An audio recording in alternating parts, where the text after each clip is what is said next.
का भूमि पूजन करने माननीय मुख्यमंत्री मध्य प्रदेश शासन शिवराज सिंह चौहान जी आ रहे हैं 9 तारीख को। उसके संदर्भ में है मैं आप लोगों के माध्यम से कि बिरसा मुंडा विचार मंच के द्वारा किए गए पिछले 2-3 वर्षों के कार्यों का रूपरेखा के साथ मैं वो कर रहा हूँ कि बड़े हर्ष की बात है कि विंध्य में या कहें देश में कोलों का किला एकमात्र किला है, राजधानी है, जहाँ लगभग 17वीं शताब्दी के आसपास उसका निर्माण बताया गया है। त्योंथर के तमसा नदी के तट के किनारे वो किला है और जीर्ण शीर्ण अवस्था और बहुत जर्जर अवस्था में था। तो हम सब लोगों ने जब माता सबरी का एक कथा कराई, बिरसा मुंडा विचार मंच के द्वारा भगवान बिरसा मुंडा पर एक फिल्म बनाई, फिर ये बात आई कि अपने यहाँ के जो गौरव आदिवासी समाज की अस्मिता कोलगढ़ी से जुड़ी है, किले से जुड़ी है, तो उसके जीर्णोद्धार के लिए प्रयास किया जाए। तो एक गौरव यात्रा निकाली 11 दिवसीय गौरव यात्रा के समापन के अवसर पर भाजपा के जनजातीय मोर्चा के राष्ट्रीय अध्यक्ष माननीय समीर उरांव जी, राज्यसभा सदस्य, मुख्य अतिथि के रूप में 21 नवंबर को त्योंथर के रेस्ट हाउस प्रांगण में पधारे थे। तो वहाँ 4000 आदमियों के बीच में एक राजनीतिक प्रस्ताव पारित किया था, हाथ उठा के कोलगढ़ी का जीर्णोद्धार। और भुलनिया मंदिर है एक, जो 5 मंजिल का मंदिर, शायद देश में दूसरा कोई हो, अपने को जानकारी नहीं है, इसलिए शायद बता रहे हैं कि मंदिर में 5 तल हैं और मंदिर के ऊपर जो आकृति है नाग की आकृति, वही आकृति कोलगढ़ी के ऊपर भी है। तो कोलगढ़ी के ऊपर जो आकृति है, मंदिर के ऊपर आकृति है, तो ऐसा मान्यता है कि उसी व्यक्ति ने मंदिर बनवाया था जिसने किला बनवाया था, कोलगढ़ी बनवाई थी। कोल रहते थे, कोलों का राज्य था, इसलिए उसको कोलगढ़ी कहते हैं। वो किला है, शायद शीतलहा वाली जो गढ़ी है वो ध्वस्त हो गई है, वो भी कोल साम्राज्य की ही गढ़ी रही होगी, क्योंकि उसका अन्य कोई इतिहास नहीं मिलता है। प्रस्ताव में एक उल्लेख किए थे, माता सबरी इनकी कोल समाज जनजाति समाज की पूज्य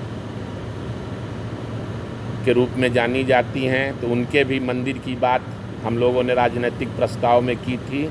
अब भगवान बिरसा मुंडा की मूर्ति की स्थापना कोलगढ़ी के आसपास 350 साल का वर्ष बीत जाने के बाद कहीं कोर्ट लगती थी, कहीं चौकी लगती थी, कहीं धर्मशाला बनी थी, कहीं कन्या पाठशाला लगी थी, कहीं मजार बन गई थी, कहीं मदरसा बन गया था। मतलब इस ढंग से उसके चारों तरफ इस ढंग से अतिक्रमण हो गए थे, मने सने मतलब कालांतर अतिक्रमण होता गया था।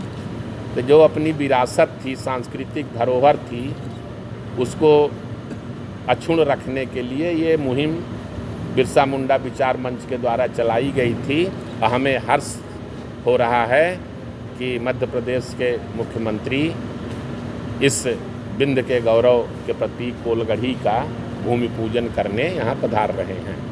वर्तमान समय में थोड़ा बहुत है, कुछ जो है, तो भाई वहाँ भी कोई जाता नहीं था, मजार बन गई थी लेकिन जाता कोई नहीं था। तो ऐसा कोई वो नहीं था, लेकिन 100 साल पहले 200 साल पहले कब कहाँ क्या बना, तो उसका कोई जीर्णोद्धार किया जा रहा है, तो उसको हटाया जाएगा। प्रशासन उस पर काम कर रहा है, अपने स्तर से बात कर रहा है। उस सौंदर्य को वापस पाना है, उस कोलगढ़ी को, वैभव को अक्षुण्ण रखना है, तो उसको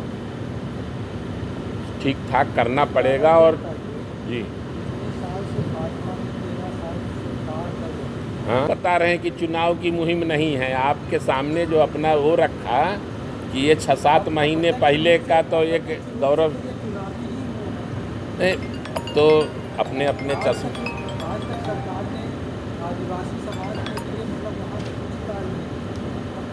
जो भी कार्य हो रहे हैं दलित शोषित पिछड़ों के लिए भाजपा ही कर रही है।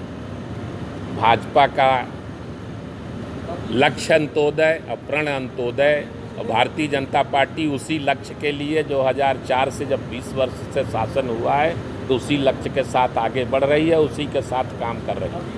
आप भाजपा के पदाधिकारी भी हैं, तो आप ये मांग करेंगे कि कोलजात से एक टिकट रीवा जिले से दी जाए? रीवा जिले से नहीं, त्योंथर क्षेत्र से आदिवासी सामान्य सीट से प्रतिनिधित्व कर चुका है। रीवा जिले में जिस अनुपात में टिकट मिलता है, जिस तरह से पार्टी के वरिष्ठ सोचते हैं, उस पर अपन जो है तो नहीं जाना चाहेंगे। मने जनजाति के हिसाब से जो अपनी नहीं, मांग तो बिल्कुल की जा सकती है, वो मांग आप कर सकते हैं। हम पदाधिकारी के नाते जो है तो इतना ही कहेंगे कि जो प्रतिनिधित्व भारत सरकार और मध्य प्रदेश सरकार के उस पर है, तो आदिवासी समाज का जो रिजर्वेशन है, हरिजन समाज का जो रिजर्वेशन है, उस हिसाब से जो है तो पार्टी कर रही है। निश्चित ही अभी जो है तो 26 के बाद जो नया परिसीमन होगा तो निश्चित ही एक आध दो सीटें बिंद में जो है तो रीवा और सतना के आदिवासी समाज के हिस्से आएंगी, ये हम उम्मीद करते हैं। कांग्रेस क्या क्या आरोप लगाती है, कांग्रेस तो विदेशों में जाके क्या आरोप लगाती है, भारत के लोकतंत्र पे सवाल उठाती है, तो कांग्रेस के आरोप पे मैं कुछ नहीं कहना।